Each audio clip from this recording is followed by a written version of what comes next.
Ladies and gentlemen, it is with great honor that we present to you Les Brown.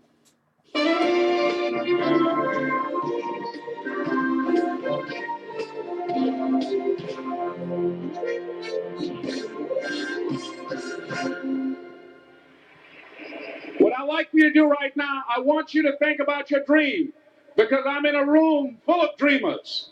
Think about your dream right now. I want you to think about it and envision it. Now, ladies and gentlemen, let me share something with you.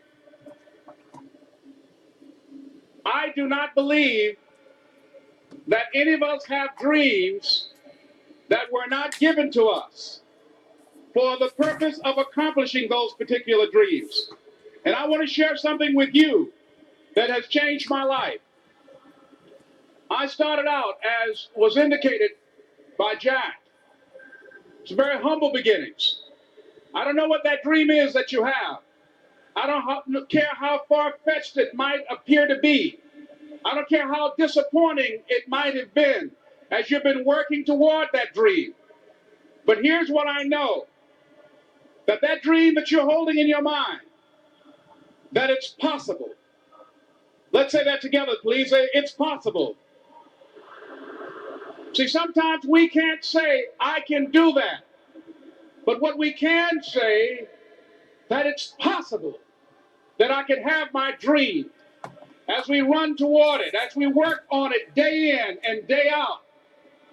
No one, ladies and gentlemen, could have convinced me when I started out just over 6 years ago, working on my dream. And I want you to think about whatever your dream is, because I was willing to take a chance. And most people won't do that.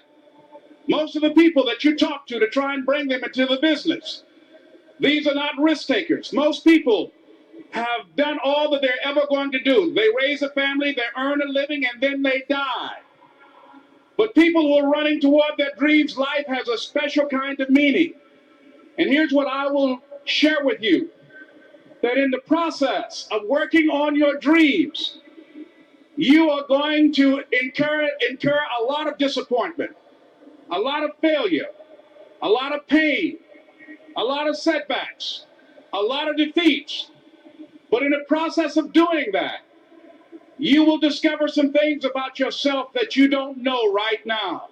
What you will realize is that you have greatness within you. What you realize is that you're more powerful than you can ever begin to imagine. What you will realize is that you're greater than your circumstances, that you don't have to go through life being a victim.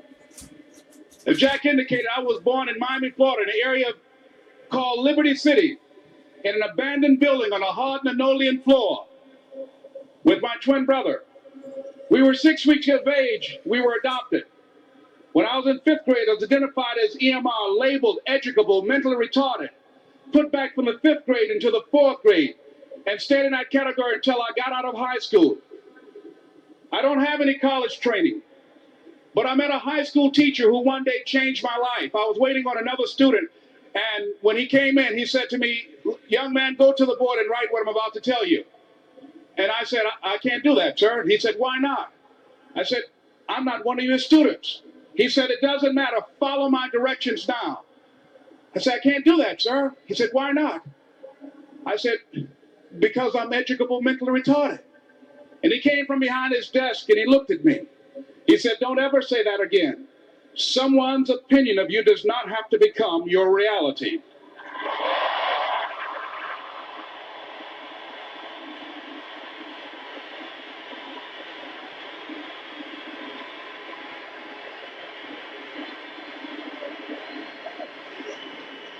And that man, Mr. Leroy Washington, did something for me. He started planting seeds in my mind that enabled me to begin to dream, as Dexter has been doing for you. And ladies and gentlemen, I started working on my dream. And most people don't work on their dreams. Why? For many years I didn't. One is because of fear. The fear of failure. What if things don't work out? And the fear of success. What if they do and I can't handle it? The other thing is that most people, ladies and gentlemen, they get comfortable. They stop growing. They stop working on themselves. They stop stretching. They stop pushing themselves. And they end up becoming very cynical about life. And they throw in the towel on themselves on their families, and on their dreams. And the other thing is that most people don't feel worthy. What I'm doing now, I could have been doing years ago. But because I did not have a college education, because I didn't believe in myself, because I allowed other people's opinion of me to control my destiny, I didn't act on my ideas. So I applaud you for your dreaming, for your running towards your dream. I applaud you for believing in yourself, because that's what life is about, stretching and challenging, looking for ways that you can begin to improve yourself. And ladies and gentlemen, as a result of stretching out, of acting on my dream, and I don't know what that dream is for you, I can tell you that it's possible. No one could have convinced me that after just over 6 years, I will have my own book entitled Live Your Dreams. Just over 6 years, I will have 5 specials on public television. Just over 6 years, I've done motivational speaking for AT&T, Procter & Gamble, McDonald's Corporation, Xerox, IBM. Just over 6 years. I will now have my own talk show that will premiere on Monday, Labor Day. I'm saying to you, your dream is possible. Your dream is possible. But not only is it important that you believe and begin to know that it's possible for you to live your dream as you run toward it, but I've done something that I want to share with you called Choosing Your Future. In fact, I've developed a set of tapes talking about how to begin to create your own reality by choosing your future. And not only is it important for you to know it's possible for you to choose your future, but it's necessary that you work on yourself, that you develop yourself. It's necessary that you get the energy drainers out of your life, people who don't want anything, people who are not striving, people who are not challenging themselves, people who aren't growing, people who have stopped dreaming. It's necessary that you align yourself with people and attract people into your business who are hungry, people who are unstoppable and unreasonable, people who are refusing to leave life just as it is and who want more. My mother used to say, birds of a feather flock together. If you run around with losers, you will end up a loser. It's necessary that you get the losers out of your life if you want to live your dream.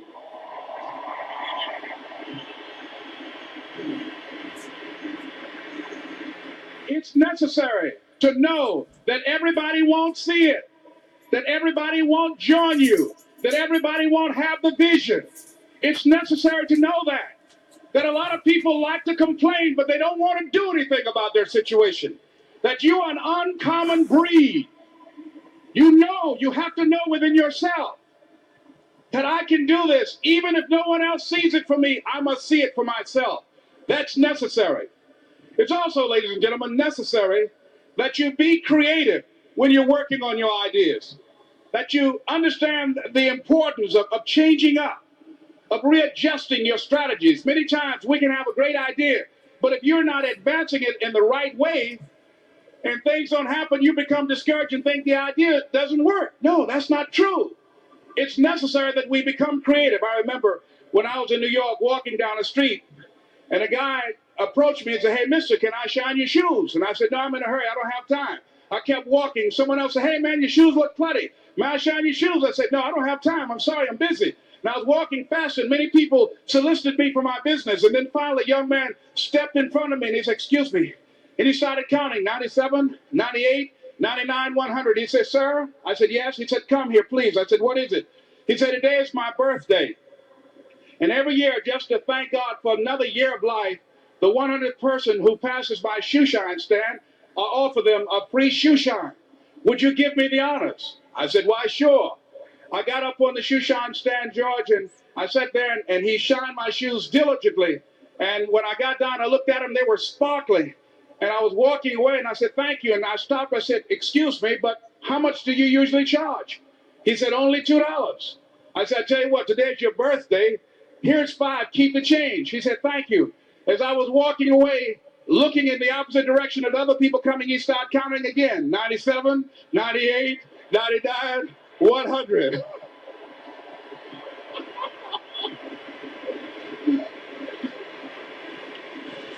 It's necessary that you be flexible, that you are always thinking of how can I improve this better. This is a customer-driven economy. It's necessary for you to always explore various ways in which you can improve the quality of service that you're providing for the people in your organization.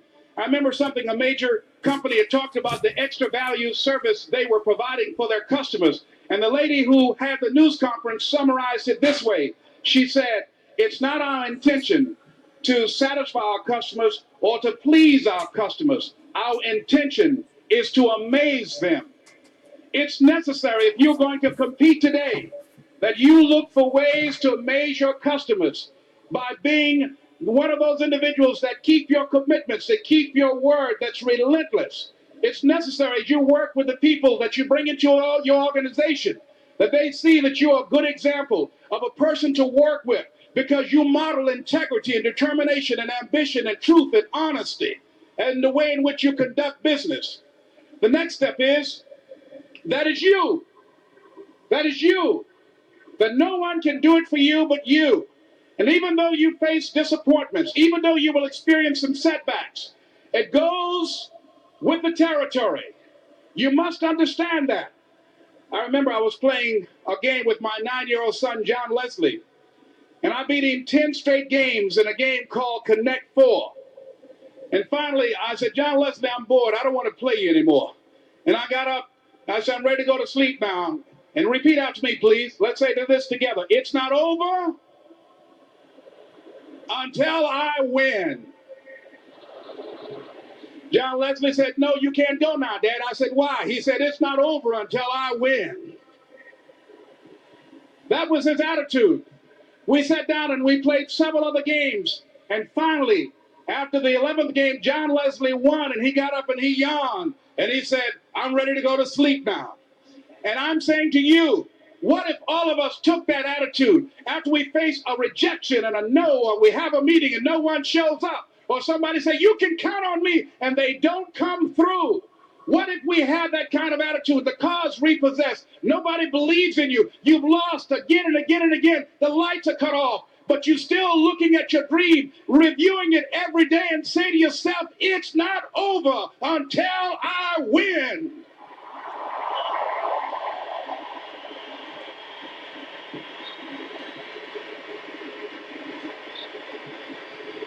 Life will yield to you. Now here's the next step. Repeat after me, please. It's possible. I can live my dream. It's necessary. I work on myself. Surround myself with winners. Become creative. It's me. I've got to make it happen. It's not over until I win.